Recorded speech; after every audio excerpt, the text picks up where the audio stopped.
9 kes COVID-19 ditempatkan dalam kategori 4 manakala 1 kes berada dalam kategori 5. Yang Berhormat Datuk Seri Setia Dr. Haji Awang Muhammad Isham bin Haji Jaafar, Menteri Kesihatan memaklumkan perkara tersebut semasa sidang media situasi terkini jangkitan COVID-19. Sidang media berlangsung petang tadi di Dewan Al-Afiah Kementerian Kesihatan. Sebanyak 756 kes baru telah dilaporkan yang membawa kepada jumlah keseluruhan sebanyak 129,837 kes. Daripada jumlah kes baru ini, 664 adalah hasil ujian ART yang telah dimuat naikkan ke aplikasi BruHealth, manakala 92 adalah dari hasil 1,448 ujian makmal RT-PCR yang telah dilakukan. Sementara itu, 1,581 kes telah disahkan sembuh yang membawa jumlah kes yang sembuh di negara Brunei Darussalam kepada 120,561 kes. Manakala jumlah kes aktif ialah sebanyak 9,076 kes. Pada masa ini, kadar pengisian katil di pusat-pusat pengasingan di seluruh negara atau bed occupancy rate ialah sebanyak 3.8%. Dalam pada itu, 136 kes aktif sedang menerima rawatan di pusat-pusat pengasingan dan hospital-hospital. Manakala seramai 8,937 kes positif kini sedang menjalani pengasingan diri di rumah. Menteri Kesihatan juga maklumkan mengenai pencapaian program vaksinasi kebangsaan sehingga 24 Mac 2022. Pencapaian program vaksinasi kebangsaan bagi mereka yang menerima 3 dos vaksin ialah 60.5% dari keseluruhan penduduk di negara ini. Bagi sekatan pergerakan yang dijalankan dari jam 12 malam hingga 4 pagi, 5 pelanggaran arahan telah dikeluarkan denda kompaun di seluruh negara, yang mana kesemuanya adalah pelanggaran arahan untuk berada di rumah. Kementerian Kesihatan memperkenalkan protokol baharu bagi mengesahkan seseorang itu positif dijangkiti COVID-19. Protokol baharu tersebut hanya menggunakan satu sahaja antigen rapid test ART, iaitu pada hari pertama dan hari ke-6 sahaja setelah dijangkiti COVID-19 dan tidak lagi bergantung kepada ujian swab RT-PCR, kecuali tergantung kepada situasi tertentu. Pada sidang media kemarin, Dr. Hajah Riamiza Natali binti Haji Osman, konsultan penyakit berjangkit Kementerian Kesihatan, mengongsikan tidak ada perubahan bagi protokol untuk kontak terdekat kepada kes positif COVID-19. Jadinya protokol baru ini adalah kira update ataupun simplification lah, lebih mudah lah. Cara mempermudahkan lagi pengesahan seseorang itu sebagai seorang kes COVID-19. Okay. Jadinya kalau berbanding dengan protokol kesihatan yang sebelum ini yang dikeluarkan pada bulan lepas, ia memerlukan dua ujian positif untuk mensahkan seorang itu menghidap penyakit COVID-19. Akan tetapinya pada masa ini hanya memerlukan satu ujian positif sahaja. Okay. Dan itu adalah melalui PCR ataupun dalam kes-kes yang tertentu saja tu. Dan selain daripada itu biasanya ART yang positif, satu sahaja. Okey. Jadinya pengesahan itu kalau sekiranya melalui PCR akan kira automatik tu kena berubah warna ungu tu atau purple arah BruHealth. Kalau sekiranya positif arah ART dan perlu di-upload lagi ke aplikasi BruHealth. Sempena ulang tahun Hari Kebangsaan Negara Brunei Darussalam ke-38, Kementerian Pertahanan pagi tadi mengadakan majlis khatam Al-Quran yang diadakan secara serentak di seluruh surau-surau Kementerian Pertahanan dan Angkatan Bersenjata di Raja Brunei ABDB, termasuk Masjid Pulau Baru-Baru. Tumpuan utama majlis di Surau Asy-Syuhada, Akademi Pertahanan ABDB. Hadirin berhormat, Pihindatu Lara Raja Major Jeneral Bersara Datuk Perdana Seri Haji Awang Halbi bin Haji Muhammad Yusof, Menteri Pertahanan kedua. Majlis juga bertujuan untuk menyemai semangat mencintai dan menghayati Al-Quran dalam kalangan anggota Kementerian Pertahanan dan ABDB. Majlis serupa turut diadakan di Surau Ad-Difa' Bolkiah Garrison bagi warga pegawai-pegawai dan anggota wanita Kementerian Pertahanan dan ABDB.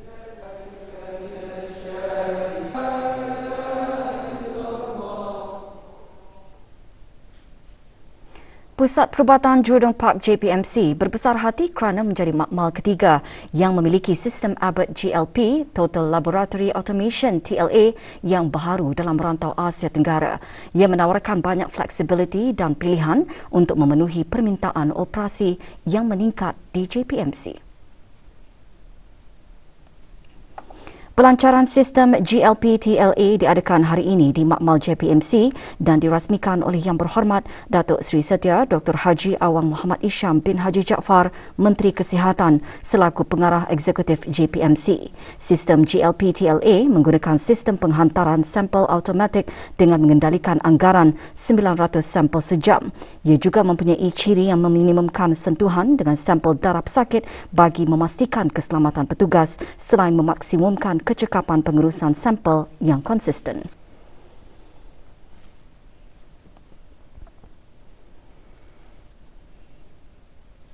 Indeks jualan runcit di negara Brunei Darussalam telah menunjukkan penurunan tahun ke tahun sebanyak 8.6% dengan nilai jualan runcit dianggarkan sebanyak 417.1 juta ringgit pada suku keempat 2021. Manakala bagi indeks perkhidmatan makanan dan minuman juga menurun sebanyak 22.9% berbanding suku keempat 2020 dengan nilai hasil jualan dianggarkan sebanyak 74.2 juta ringgit. Bagi jualan runcit, hampir kesemua aktiviti runcit telah menunjukkan penurunan jualan berbanding tahun lepas yang didorong terutamanya oleh jualan tekstil. Pakaian dan kasut yang menurun sebanyak 33.3%, diikuti dengan jualan di stesen minyak 25.7%, jualan peralatan perabot dan rumah 15.7%, jualan di gedung serbaneka 10.3%, dan jualan peralatan elektrik dan peralatan pencahayaan isi rumah di kedai khusus 6.2%.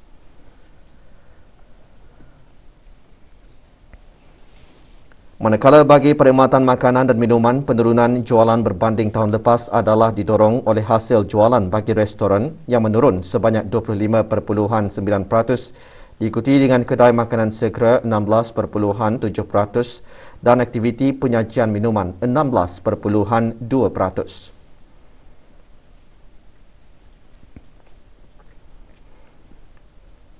Indeks jualan runcit dan indeks perkhidmatan makanan dan minuman adalah petunjuk awal prestasi ekonomi bagi kedua-dua aktiviti dan memberikan gambaran tren perbelanjaan pengguna bagi setiap suku tahun. Laporan penuh boleh didapati melalui laman sesawang JPS di www.deps.gov.bn.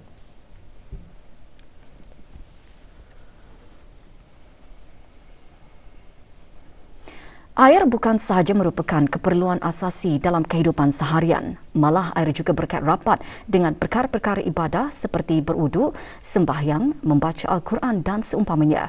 Kepentingan air jelas terasa pada waktu ia sukar diperolehi. Kita perlu mensyukuri dan menghargai segala nikmat yang telah dikurniakan oleh Allah Subhanahu Wa Taala, terutamanya nikmat air dengan mengambil langkah berjimat cermat dan bertanggungjawab dalam penggunaan air bagi menghindari pembaziran dan penggunaan air yang berlebihan. Perkara tersebut ditekankan dalam khutbah Jumaat hari ini bertajuk Berjimat Menggunakan Air Tanggungjawab Bersama dan Ahlan Ya Ramadan. Khutbah juga menyentuh tentang kedatangan bulan Ramadan Al-Mubarak. Menjelang kedatangan bulan Ramadan Al-Mubarak ini, sama-samalah kita mempersiapkan diri dari segi rohani. Antaranya, pertama, mempertingkatkan amal ibadah seperti memperbanyakkan sembahyang sunat, membaca Al-Quran, berzikir, beriktikaf, qiyamul lail dan seumpamanya. Kedua, mendalami ilmu agama khususnya dalam perkara ibadah puasa seperti hukum-hukum puasa dan adab-adabnya. Antara adab-adab tersebut adalah seperti menjaga diri daripada melakukan perkara-perkara yang diharamkan ketika berpuasa, seperti menjaga pendengaran, menjaga pandangan, menjaga percakapan, menjaga diri daripada membuat perkara yang diharamkan dan perkara yang sia-sia. Begitu juga menahan perut dari makanan dan minuman yang syubhah, apatah lagi yang haram, terutamanya ketika berbuka puasa dan bersahur. Ketiga, Bagi sesiapa yang masih belum mengqadha puasa Ramadan, maka eloklah mengambil kesempatan mengqadhanya pada bulan ini agar tidak terkena membayar fidyah. Bersempena kedatangan bulan Ramadan yang tidak lama lagi, Jabatan Hal Ehwal Masjid melalui unit belia bahagian Imarah dengan kerjasama Pejabat Hal Ehwal Masjid Daerah dan kumpulan belia dan belia wanis masjid seluruh negara mengadakan kempen gotong royong kebersihan tanah perkuburan orang Islam bagi belia dan belia wanis masjid. Petang tadi, kumpulan belia Jami Asri Hasan Al-Bolkiah mengadakan kempen berkenaan di tanah perkuburan Islam kawasan Jami Asri Hasan Al-Bolkiah, Kampung Kiarong. Menyertainya Awang Haji Haris bin Haji Subuh, Pegawai Ugama Kanan Jami Asri Hasan Al-Bolkiah.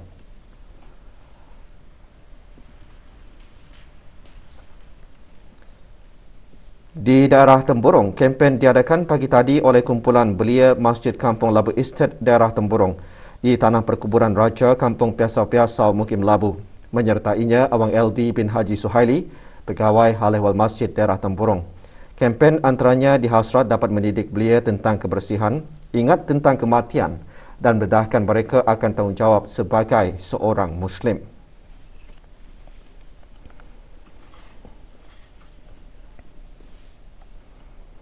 Universiti Islam Sultan Sharif Ali Unisa telah memasuki 11 tahun dalam menyambut hafla takharuj dan meraikan kecemerlangan graduan menerusi majlis penyampaian pingat dan hadiah buku.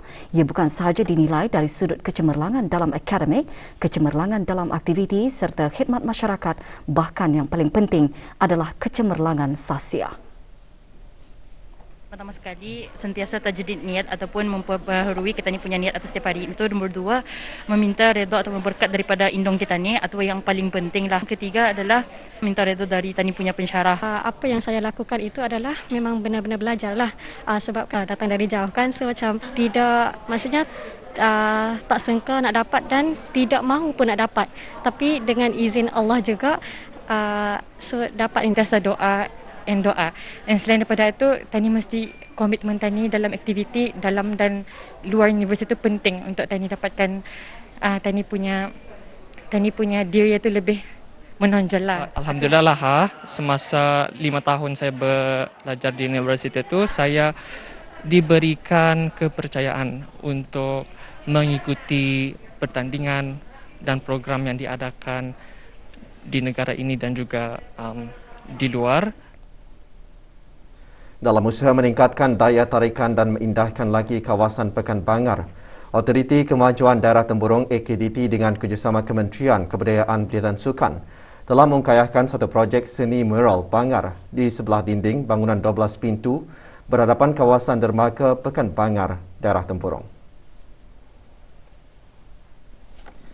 Mengambil masa selama seminggu untuk disiapkan, seni mural dilukis oleh 9 artis tempatan dari Guerrilla Architects dan 3 orang artis jemputan. Seni mural lukisan peta daerah Temburong menggambarkan identiti dan keindahan daerah berkenaan, di samping memperkenalkan tempat menarik dan bersejarah. So that's what we are trying to create the impression both for anyone who comes to Temburong. We have already compiled untuk meliskan tempat tarik yang menarik dan bersejarah, yang also to mengenalkan aktiviti-aktiviti di Temburong. Sempena Hari Wanita Antarabangsa tahun ini, Kementerian Kebudayaan Belia dan Sukan melalui Jabatan Pembangunan Masyarakat JAPIM dan Projek FEED mengadakan bengkel bertajuk Menyokong Minat Isteriku. Bengkel menumpukan kepada pengalaman wanita dalam menceburi bidang kesenian dan keusahawanan yang diadakan secara maya. Antara objektif utama bengkel untuk mengembangkan potensi diri wanita dalam bidang seni dan keusahawanan di samping memberikan inspirasi kepada para wanita untuk menceburi minat masing-masing.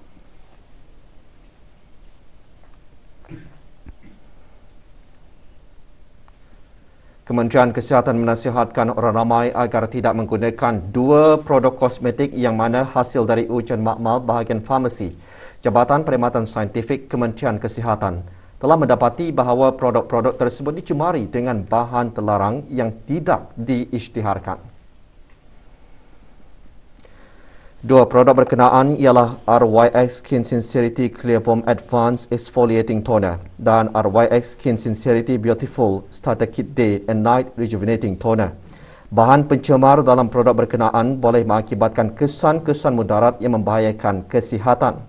Kementerian Kesihatan tidak pernah mengeluarkan kebenaran ke atas pengimportan untuk penjualan produk tersebut dan atau mengeluarkan surat pengakuan notifikasi produk kosmetik bagi penjualan produk tersebut.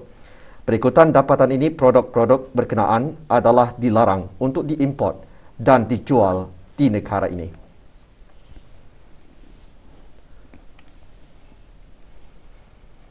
Jalan di Jambatan Sultan Haji Omar Ali Saifuddin, Hala Kota Batu mulai BM 6.1 km hingga BM 2.2 km kini ditutup sementara sehingga hari Selasa 29 Mac 2022 pukul 12.30 malam. Jabatan Kerja Raya Kementerian Pembangunan dalam siaran akhbarnya memaklumkan penutupan adalah bagi membolehkan kerja-kerja pemasangan sensor way in motion dapat dilaksanakan. Para pengguna jambatan tersebut dinasihatkan untuk menggunakan jalan lencongan melalui kontraflow sejauh 3.9 km yang disediakan di kawasan berkenaan. Sebarang aduan hubungi talian Darussalam 123 atau live chat talian Darussalam 8333 123 atau email ke pro@pwd.gov.pn.